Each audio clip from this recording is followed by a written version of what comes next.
Cuando conoces a una persona, es normal conocer sus gustos, sus pasatiempos y otras cosas. Con el tiempo conoces a más personas, y todo es un final feliz, pero ¿qué te dirías si esa persona que has conocido toda tu vida es un asesino a sangre fría y tuvo una infancia muy miserable? ¿Qué tal, gente? Les saluda su amigo y vecino Super 0ZX. Con un nuevo vídeo. Los asesinos en serie se han vuelto famosos a lo largo de los años, pero ¿cómo se origina un asesino en serie?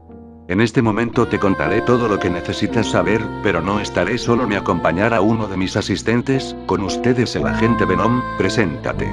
Hola a todos. Soy el agente Venom, y estoy aquí en contar la historia de cada asesino conocido en el mundo que no tienen piedad con cualquier persona. Sin nada más que decir, empecemos.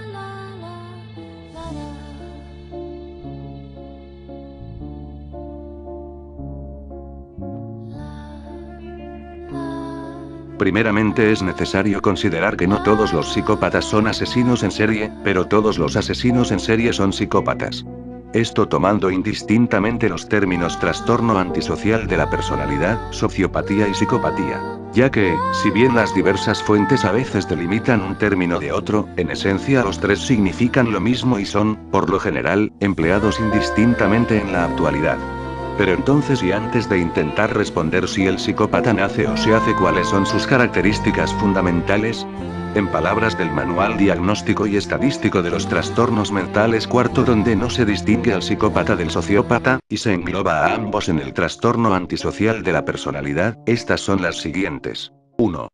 Fracaso para adaptarse a las normas sociales en lo que respecta al comportamiento legal, como lo indica el perpetrar repetidamente actos que son motivo de detención. 2. Deshonestidad, indicada por mentir repetidamente, utilizar un alias, estafar a otros para obtener un beneficio personal o por placer. 3. Impulsividad o incapacidad para planificar el futuro. 4. Irritabilidad y agresividad, indicados por peleas físicas repetidas o agresiones. 5. Despreocupación imprudente por su seguridad o la de los demás. 6. Irresponsabilidad persistente, indicada por la incapacidad de mantener un trabajo con constancia o de hacerse cargo de obligaciones económicas. 7. Falta de remordimientos, como lo indica la indiferencia o la justificación del haber dañado, maltratado o robado a otros. Ahora bien, ¿el asesino serial nace o se hace? Veamos. El asesino serial es un resultado de la interacción entre las circunstancias, el entorno y las tendencias innatas. Aunque podría señalarse que éste se autoconstruye, se hace a sí mismo en la medida en que tiene la posibilidad de elegir qué reacciones tomar ante lo que le sucede. Así, cuando se habla de que el asesino se hace, se habla tanto de que las circunstancias lo construyen como de que él, en la medida en que tiene libertad de autorregulación y reacción, se autoconstruye como respuesta a esas circunstancias. Como ya se dijo antes, no todo psicópata es un asesino serial. Cabe así la pregunta: ¿aquellos psicópatas que se transformaron en asesinos seriales, estaban indefectiblemente destinados a convertirse en asesinos seriales y en consecuencia eran manifestaciones de que el asesino nace y simplemente manifiesta esa esencia en el futuro? Para responder a eso hay que tener presente que la psicopatía es una condición que siempre se manifiesta a nivel de anomalías neurológicas, por lo que el cerebro del psicópata nunca es igual al de la persona normal. No obstante, eso no implica que todo psicópata nace siendo psicópata, ya que una persona normal puede, como consecuencia de un accidente u otra situación, desarrollar en cualquier etapa de su vida un conjunto de anomalías cerebrales que lo transformen en psicópata.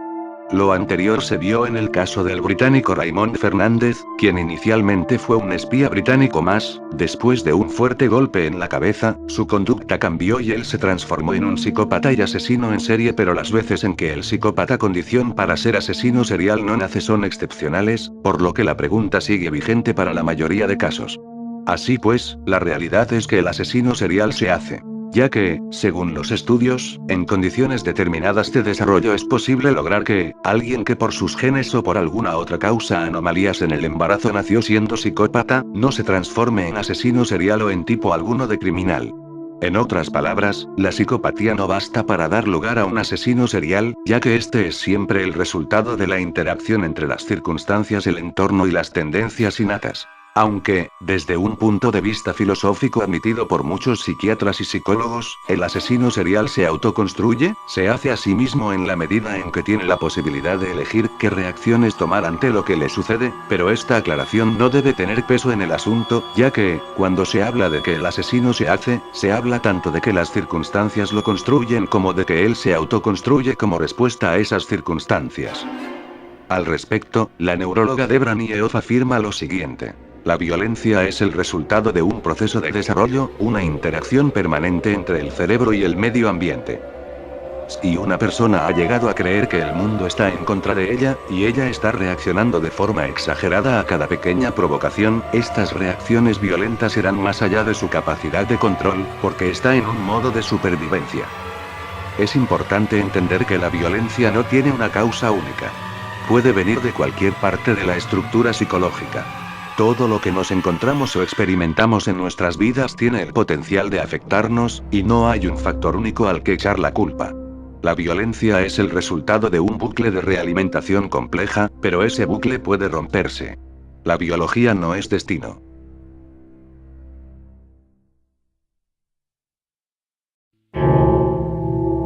Perspectiva general. Hemos visto que el asesino serial es el producto de una interacción entre el entorno y ciertas características del sujeto. Entonces, ¿qué circunstancias tienden a hacer que un psicópata se transforme en asesino serial? Principalmente estas. Un entorno familiar inapropiado, con patrones como violencia entre los padres, maltrato, indiferencia, abandono o demasiada permisividad por parte de uno o ambos progenitores, ausencia de uno o ambos progenitores, incestos, abuso sexual o algún tipo de situación sexualmente insana originada en el marco familiar, comportamientos desequilibrados y destructivos autodestructivos en los padres, tales como alcoholismo, drogadicción, prostitución, etc.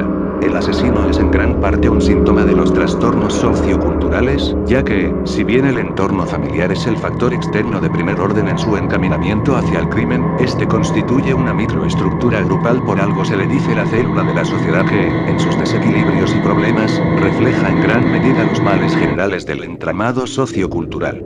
Así, consciente de ello, el asesino Charles Manson afirmó: "Mi padre es una prisión, mi madre un sistema, soy lo que ustedes me hicieron. Los miro y me digo, ustedes quieren matarme y yo ya estoy muerto. Toda mi vida estuve muerto". Una experiencia social nociva, con patrones como pobreza, usualmente asociada a un sistema lleno de desigualdad que, en ciertos casos, acaba generando resentimiento social, aislamiento o maltrato físico o psicológico por parte de los pares, sean estos de la institución educativa, del reformatorio o de otro tipo de ambiente. Abuso sexual por parte de un desconocido o conocido fuera del círculo familiar. Presencia de drogas o alcohol en el círculo social. Vandalismo y delincuencia, etc. Vivencia de un marco cultural en el que se exhiben cosas como mucha rigidez en los roles de género. Aceptación de la violencia como forma idónea de control y parte de la cotidianidad. Desequilibrios a nivel de la mentalidad imperante, manifestados en casos como el de una sociedad moralista demasiado represiva, una sociedad con tendencia al libertinaje y los vicios, o una sociedad muy materialista, pragmática y consumista, etc.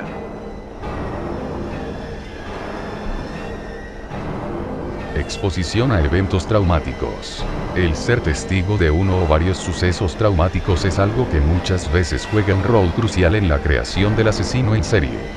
Según estudios científicos, presenciar un acto violento puede desencadenar agresión y desórdenes de ansiedad tales como estrés agudo o trastorno por estrés postraumático, o inclusive puede ocasionar problemas relacionales y una disrupción en el desarrollo de la capacidad empática. Presenciar un acto violento puede desencadenar agresión y desórdenes de ansiedad, tales como estrés agudo o trastorno por estrés postraumático, o inclusive puede ocasionar problemas relacionales y una disrupción en el desarrollo de la capacidad empática. Un ejemplo terrible fue el del legendario asesino Gilles de Raisse, quien destripaba a sus víctimas como un reflejo de que, durante su niñez, vio a su padre con las tripas afuera, agonizando en el lecho antes de morir tras un ataque de jabalí. Así, refiriéndose sobre todo a la violencia animal que muchos chicos presencian, Keyert y Feltous afirman que un niño que crece rodeado de agresión contra cualquier ser vivo, tiene más probabilidad de violar, abusar o matar a humanos cuando sea adulto. Esto es importante ya que muchas veces el presenciar violencia animal constituye aquellos eventos traumáticos y lastimosamente, esta potencial fuente de eventos traumáticos a presenciar, viene como complemento a experiencias de maltrato pues, según un estudio de la New Jersey Public Child Protection Agency, en el 88% de las familias donde hay maltrato infantil, hay también maltrato a animales, y este está usualmente ligado a una experiencia de humillación e impotencia, tal y como lo refleja el hecho de que, según el estudio antes dicho, en el 66% de los casos es el progenitor quien, para castigar o controlar al hijo, maltrata a la mascota. Ejemplos de asesinos que presenciaron eventos traumáticos son: Ed Gener presenció el sacrificio de animales de granja y esto, según confesó, le inspiró ideas pervertidas que más adelante influenciaron en su conducta criminal. Gilles de Rais a sus 9 años, Gilles presenció la muerte de su padre en una sesión de caza. Fue algo realmente espantoso pues un jabalí había clavado sus colmillos en el vientre de su padre, y el pequeño Gilles contempló cómo sus vísceras se esparcían por el lecho, lo cual lo marcó tan profundamente que, en el futuro, repitió la escena destripando niños y viendo cómo las entrañas y la sangre se derramaban sobre el suelo de su castillo. John George Ake, conocido como el vampiro de Londres, este asesino, durante un bombardeo de la Segunda Guerra Mundial acontecido en su niñez, corrió aterrado solo para llevarse un susto aún mayor al ver una cabeza que, producto del bombardeo, había terminado rodando y yendo a parar ante sus pies.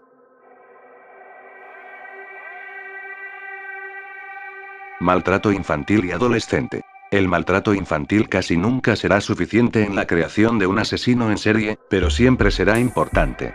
En su libro Serial Killers, Joe Norris nos dice que el maltrato infantil genera reacciones violentas, trastorna el desarrollo psicológico y hasta puede producir lesiones cerebrales. Al respecto escribe: los padres que abusan de sus hijos, tanto física como psicológicamente, inculcan en ellos una confianza casi instintiva en la violencia como primer recurso ante cualquier desafío. Según criminólogos del FBI, cuando un niño sufre maltrato infantil, ve menoscabada su capacidad de empatía, no desarrolla su capacidad de confianza, seguridad y autonomía, experimenta un daño en su facultad para vincularse a otras personas, y se llena de fantasías de dominación, violencia y control. Los psicólogos dicen que, cuando hay maltrato infantil por parte de uno o ambos progenitores, el maltratado sufre un menoscabo en su capacidad para confiar en el otro en general, pudiendo así refugiarse en el aislamiento y en fantasías violentas. Por ello en el libro Homicidio Sexual, Patrones y Motivos, Robert Ressler y 2 autores más afirman que, cuando un niño sufre maltrato infantil, ve menoscabada su capacidad de empatía, no desarrolla su capacidad de confianza, seguridad y autonomía, experimenta un daño en su facultad para vincularse a otras personas, y se llena de fantasías de dominación, violencia y control. Naturalmente el hogar es la fuente más usual de maltrato infantil y adolescente, pero no la única. Están también las instituciones educativas, los orfanatos y los reformatorios, entre otras. Ejemplos de asesinos que han sufrido maltrato infantil o adolescente son: Carl Panzram. Carl lo golpeaban sus hermanos mayores cuando era niño, y ya más grande, recibió numerosas palizas estando en el reformatorio. Albert Fish. Este anciano torturó a varios niños y niñas, era un verdadero sádico, y también un gran masoquista. Se clavaba agujas, se quemaba algodones en el ano, etc. Ahora, y si uno se pregunta de dónde le nacieron esas oscuras tendencias, Albert responde que de sus experiencias en un orfanato de Washington después de Cristo, en el cual vio abusos y maltratos tan terribles que terminaron haciéndolo amar su propio sufrimiento, y el ajeno, particularmente el de seres inocentes como eran los niños del orfanato.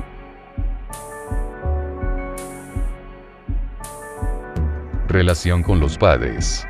Generalmente es la madre la figura que más peso tiene en la construcción del asesino serial, en parte porque, en las biografías de los asesinos, es muy frecuente la figura del padre que se ausentó tempranamente cuando el asesino era niño o que nunca estuvo. Esta madre suele ser dominante, estricta, cruel, maltratadora, distante e indiferente, incestuosa, promiscua o sexualmente perturbadora y provocadora, de moral religiosa y represiva, o de un libertinaje moral. alcohólica y drogadicta, etc. Mientras tanto, cuando el padre está presente y es fuente de daño y trastorno, lo es casi siempre bajo la figura del padre autoritario, violento, sádicamente disciplinario, y usualmente machista y alcohólico. Los padres son claves en la construcción moral, social y emocional del sujeto, en su encaminamiento a la legalidad o la ilegalidad. Es así que las biografías de asesinos están llenas de madres y padres ausentes o perniciosamente deficientes, padres ausentes, o machistas, bebedores, y violentos, madres prostitutas, descarriadas, distantes o maltratadoras. Según los psiquiatras, las siguientes situaciones son de gran riesgo en tanto potenciales generadoras de un futuro antisocial. Padre o madre ausente. Esto sucede en aproximadamente un 60% de los casos. Padre y madre ausentes. Desequilibrio disciplinario. Un padre muy severo y una madre muy permisiva, o un padre muy permisivo y una madre muy severa. Casi siempre ocurre lo primero, y entonces el niño aprende a manipular por culpa de la madre y desarrolla odio hacia la autoridad en general por culpa de la autoridad particular del padre. Falta de vinculación con el bebé durante los primeros 9 meses, sobre todo de madre a hijo. Esto es enormemente perjudicial, ya que deja secuelas a nivel neurológico. Padres hipócritas que en público manifiestan una imagen de unión y armonía familiar, pero en privado humillan y menosprecian al hijo. La madre. Generalmente, en las biografías de los asesinos seriales, la figura materna, sea madre biológica o madre adoptiva, tiene un mayor peso en la construcción de la motivación criminal. Puede aparecer así bajo distintas formas, pudiendo a veces manifestarse varias de estas formas en una sola madre. Madre prostituta. Pedro Alonso López, Henry Lee Lucas. Madre que engendra deseo sexual en el hijo. José Antonio Rodríguez Vega, Gary Ridgway. Madre sobreprotectora. Harold Shipman, Jesse Pomeroy, Ed Gein, Marta Beck. Madre dominante y maltratadora. Puede ser maltrato físico o psicológico. Daniel Camargo Barbosa, Pedro Alonso López, Edmund Kemper, Gary Ridgway, Richard Kuklinski, Ed Gein, Marta Beck, Albert de Salvo, Jerome Henry Brudos, Ted Bundy. Madre que abandona al hijo o está ausente, pudiendo ser esto por muerte temprana. David Berkowitz, Gerald Eugene Estano, Ángel Maturino Resendiz, Marcel Petiot, Manuel Delgado Villegas, Bob Verdella. Madre con respecto a la cual el hijo sostiene un vínculo afectivamente dependiente que, al romperse con la muerte de esta, impulsa hacia el asesinato al hijo, de alguna u otra forma. Harold Shipman, Peter Sutcliffe. Los asesinos seriales suelen tener pésimos modelos maternos, pero a veces eso llega al extremo y entonces la relación madre-hijo puede volverse escalofriantemente patológica, tal y como en el caso de Edmund Kemper, quien, tras irrumpir en la habitación de su madre y decapitarla, tomó la cabeza de esta, le lanzó dardos mientras le insultaba, y finalmente la agarró para hacerse sexo oral. Hecho ya un panorama general con los ejemplos referidos arriba, cabe señalar que, si bien tanto la madre como el padre pueden inducir agresividad y trastornos en el futuro criminal, la madre está más asociada a trastornos en la conducta sexual. Son por ello enormemente impactantes algunos casos en que la conducta de la madre ha originado en el hijo una mezcla de ira y deseo sexual. En Ed Kemper, esto desembocó en el hecho de que Ed decapitara a su madre y, después de lanzarle flechas e insultos a su cabeza inerte, tomase esa misma cabeza para hacerse sexo oral. En José Antonio Rodríguez Vega, esto se plasmó en su búsqueda por mujeres mayores a las que mataba y violaba, siendo que, a través de esas violaciones, violaba simbólicamente a su propia madre. Esto se desprende de confesiones suyas. Por último y no menos sorprendente, en el caso de Henry Lee Lucas vemos a un chico que era vestido de niña y maltratado psicológicamente por una madre que se prostituía delante de él, lo cual posteriormente desembocó en que Henry, tras salir del reformatorio y discutir con su madre, terminase no solo matándola sino violando su cadáver, expresando así el deseo incestuoso que le causó el ver prostituirse a su madre años atrás. El padre. Generalmente, en las vidas de los asesinos seriales ocurre una de estas dos cosas: o bien la figura paterna está marcada por la ausencia, o bien por una presencia opresiva, autoritaria, rígida, violenta y desprovista de afecto. En las biografías de los asesinos seriales son dos los modelos paternos que más se repiten. El primero es el de la figura paterna marcada por la ausencia, sea por abandono temprano del hogar, porque nunca estuvo, o porque fue distante, y el segundo el del padre con presencia opresiva, autoritaria, rígida, violenta y desprovista de afecto. Del primero tienden a surgir hijos con falta de límites. Y, del segundo, hijos que han aprendido el uso de la violencia como un recurso efectivo para ejercer control sobre los demás. En el primer caso, el del padre ausente, nos encontramos con asesinos que nunca conocieron a su padre Pedro Alonso López, por él. Que su padre abandonó el hogar cuando eran niños o adolescentes, o que su padre se caracterizó por ser una figura distante y de poca presencia. Young Chul. Para Ronald y Jacqueline Angel, investigadores de la Universidad de Texas, el niño que crece sin padre presenta un riesgo mayor de enfermedad mental, de tener dificultades para controlar sus impulsos, de ser más vulnerable a la presión de sus pares y de tener problemas con la ley.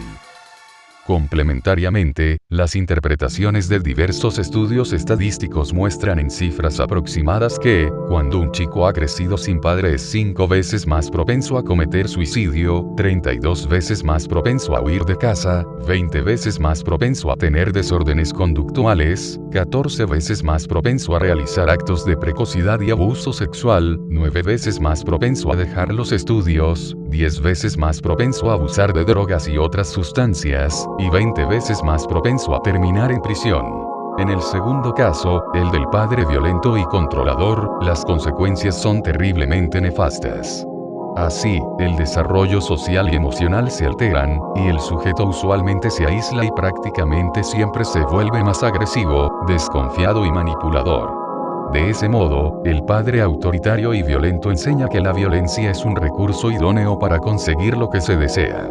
Y, paralelamente, puede engendrar en el hijo un sentimiento de impotencia que, en los asesinos seriales, ha sido la raíz de esas fantasías de control-poder que culminan en atroces actos de asesinato y tortura.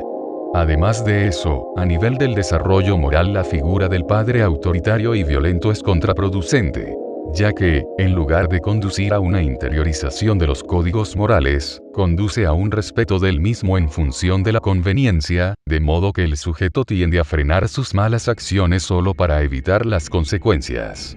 Pero lo peor viene cuando el sujeto desarrolla un odio hacia la autoridad y un rechazo tajante de los códigos sociales morales que ésta representa, pues es entonces cuando el comportamiento antisocial puede surgir, sobre todo si se trata de un psicópata, ya que éste carece de los niveles de miedo que una persona normal tiene con respecto a las posibles consecuencias negativas de sus actos. Parte de lo anterior deja entrever el hecho de que, un padre violento y controlador, casi siempre origina a un hijo manipulador y mentiroso. Puesto que, además de aprender a controlar mediante la violencia, el hijo aprende a evitarse problemas mintiendo, ya que la mentira le fue útil para evitar ser castigado y así, en un futuro, podrá usarla no solo para evitarse males sino para conseguir la confianza y la aprobación de los demás fingiendo ser algo que no es, tal y como hicieron John Wayne Gacy y el llamado Candyman. Finalmente, cabe mencionar que entre todas esas secuelas nocivas la peor es el odio, ya que este refuerza la tendencia del individuo a justificar las malas acciones que comete inspirado en su odio. Y es que, como escribió el psicólogo Alejandro Londoño Valencia, quien odia, se considera a sí mismo como una víctima de otro sujeto que es considerado como la encarnación misma del demonio y, por ende, encuentra la justificación perfecta para mantener el odio y para emplear la agresión como mecanismo para defenderse de quien origina sus desgracias. Visto a la luz de esa cita, el problema parecería no ser tan grave, pero el odio suele desplazarse hacia otros individuos que, de un modo abstracto o imaginario, se asocian a quien originalmente lo motivó o, peor aún, simplemente ofrecen la posibilidad de desahogarlo. Muchos asesinos tuvieron padres brutales. Por ejemplo, De Salvo tenía un padre que traía prostitutas a casa y que golpeaba brutalmente a él y a su madre, llegándole a romper dedo por dedo a ella, y llegándole a causar a él un daño permanente tras darle con un tubo metálico en la espalda. Los ejemplos de asesinos seriales con padres violentos y controladores son muchos, y entre esos están John Gacy, John Wayne Gacy y Albert De Salvo. El primero tenía un padre que, entre otras cosas, le decía frecuentemente marica y fracasado, que golpeaba a su madre, bebía en exceso y hasta llegó a matarle de un tiro a su perrito solo para castigarlo. Por su parte, De Salvo tenía un padre que traía prostitutas a casa y que golpeaba brutalmente a él y a su madre, llegándole a romper dedo por dedo a ella, y llegándole a causar a él un daño permanente tras darle con un tubo metálico en la espalda.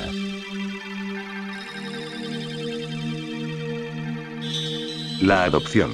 La adopción representa necesariamente la ausencia de los padres biológicos, pero no la ausencia de una figura materna y de una figura paterna en tanto personajes del desarrollo psicológico caracterizados no por un vínculo genético sino por un tipo de vínculo relacional asociado a un rol particular. Pese a eso, la adopción puede generar crisis de identidad que, si bien casi nunca desempeñan un papel crucial en la motivación del asesino, en ciertos casos sí lo pueden hacer, tal y como pasó con David Berkowitz y Ted Bundy. En el caso del primero, Berkowitz era un individuo que había sufrido el rechazo social, sobre todo el de las mujeres así. Cuando a sus 14 años perdió porque murió a su madre adoptiva, el resentimiento que tenía hacia su madre biológica creció, ya que ésta lo había rechazado y dado en adopción. Y esto, como es de esperarse, se tradujo en un aumento de aquella misoginia que latía en el interior de sus crímenes. Él mataba a parejas que estaban juntas en sus autos, como si envidiase al hombre y odiase a la mujer. En cuanto a Ted Bundy, vemos que tras enterarse a los 13 años de que era adoptado, comenzó a sufrir un trastorno en su desarrollo emocional. Y esto, desde luego, fue fundamental en su encaminamiento hacia el crimen.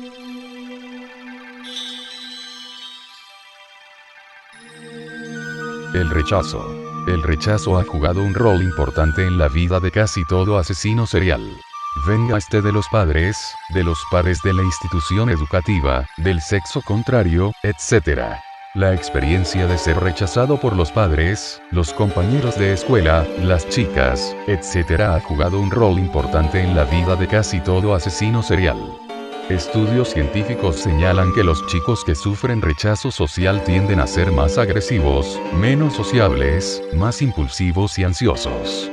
Pero lo peor viene cuando surge el odio, tal y como le sucedió a Henry Lee Lucas, a Edmund Kemper y a otros. En el imaginario social tiene bastante presencia la imagen del rechazado como un individuo de baja autoestima y poca predisposición a la violencia, pero la realidad, en lo que respecta al segundo punto, puede ser totalmente diferente. Así, la psicóloga Karen Bierman de la Universidad de Pensilvania, señala que los chicos que sufren rechazo muestran uno o más de estos patrones de conducta. Bajos niveles de comportamientos prosociales, como turnarse o compartir. Elevados niveles de comportamientos agresivos o disruptivos. Elevados niveles de comportamientos desatentos, inmaduros, o impulsivos. Elevados niveles de ansiedad social. Y es que el rechazo no solo puede ser interiorizado y manifestado en forma de autorrechazo, sino que puede volverse contra su fuente, intensificado y amenazador en su nuevo ropaje, el odio. Lo dicho se vio en el asesino serial Henry Lee Lucas, a quien rechazaban y ridiculizaban por su ojo de cristal, pero eso, según confesó el propio Henry, acabó por hacerlo odiar a todo el mundo. Otro caso, relacionado con el rechazo sufrido por parte del sexo opuesto, es el de Ed Kemper, asesino que mataba a chicas de la clase media y media alta. Según Ed Kemper, con esto pretendía golpear a la burguesía, pero además la ira contra las chicas de la alta sociedad y hasta cierto punto contra las mujeres en general estaba detrás de eso, puesto que, en sus visitas a la universidad, Kemper era ignorado e incluso una vez le dijeron que esas chicas eran demasiado para él, lo cual naturalmente lastimó su orgullo y, años después, le hizo confesar lo siguiente con respecto a la importancia que tenía en sus crímenes el rechazo que él sentía por parte de las mujeres. Cuando estaban vivas, las sabía distantes, sin ninguna comunicación conmigo, y yo intentaba establecer una relación y es que, y esto hay que recordarlo, Kemper sentía placer sexual al decapitar a sus víctimas femeninas y mirar sus cabezas como trofeos.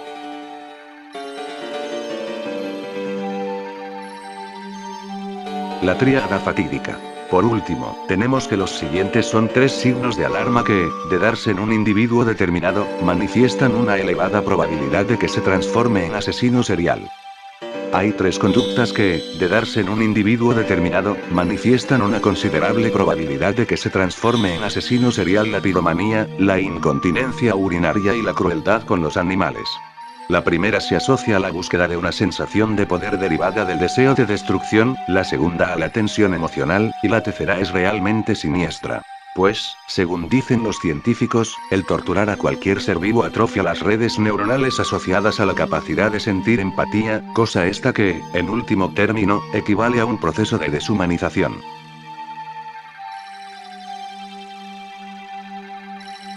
Crueldad con los animales. La crueldad hacia los animales no es una válvula de escape inofensiva en un individuo sano, es una señal de alarma, dijo una vez Allen Bradley, agente especial del FBI. Y es que el torturar animales no es solo un medio para desfogar la agresividad, sino una escuela de crueldad e incluso, tal y como lo mostró Young Chul matando perros como preparación psicológica a los asesinatos que luego cometería, es una actividad ideal para acostumbrarse a la muerte y el dolor ajenos.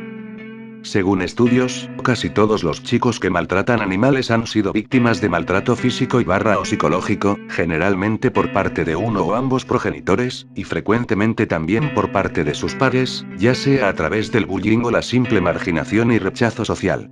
Esto es importante porque permite entender el carácter éticamente escalofriante que subyace al fin último de la tortura ejercida sobre animales.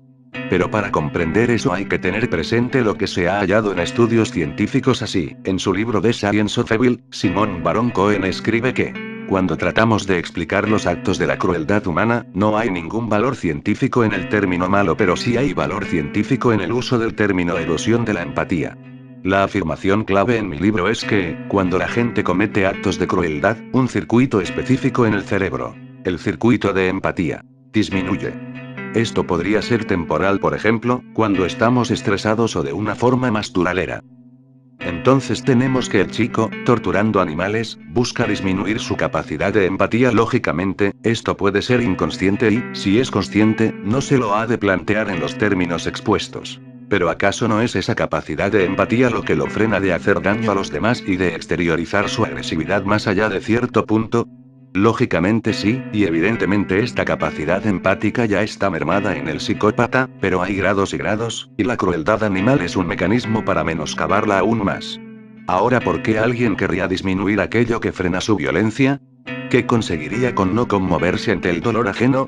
Conseguiría poder emplear más a la violencia para controlar a los demás y, en última instancia, conseguiría una capacidad mucho mayor de conseguir sus fines y deseos a expensas de un sufrimiento ajeno que, en virtud de la crueldad, ya no solamente dejará de ser fuente de malestar como ocurre con la empatía, sino que hasta podrá constituir una fuente de placer. Llegamos así al lamentable proceso ético que casi siempre ocurre en el asesino serial que maltrata a animales. Primero es una víctima de la maldad y la crueldad de los otros, del mundo. Y luego, fundamentalmente como forma de protección, busca extinguir su propia bondad para así adoptar una crueldad y una maldad superior a la de sus victimarios, y suficiente para dejar el sufrimiento propio de la víctima, y pasar a la complacencia perversa del victimario, incapacitado para la debilidad de la compasión, e hipercapacitado para la supervivencia egoísta y destructiva en un mundo que se percibe como hostil y enemigo. Lejos de pertenecer a la especulación, la explicación anterior es ilustrada en los resultados compendiados de varias investigaciones criminológicas efectuadas en USA. En efecto, los datos muestran que la tortura de animales tiene elevados porcentajes de presencia en diversas categorías criminales, aumentándose a medida que se aumenta la crueldad inherente al tipo de crimen. Acosadores sexuales 36%, acosadores sexuales encarcelados 46%, violadores convictos 48% y asesinos adultos 58%.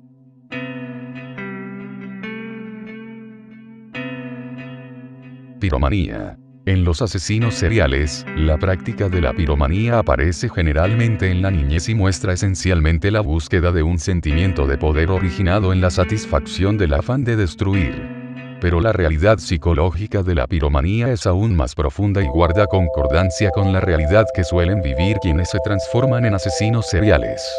Así, el pirómano es generalmente un joven lleno de frustraciones, problemas y desajustes emocionales, rabia acumulada, y usualmente tedio, vacío existencial, sentimientos de impotencia y deseos de protagonismo.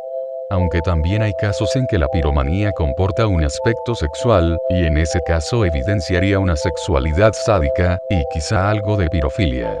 Ejemplo de esto último lo vemos en el asesino norteamericano Otis Toole, quien incendiaba casas abandonadas y luego se masturbaba contemplándolas arder.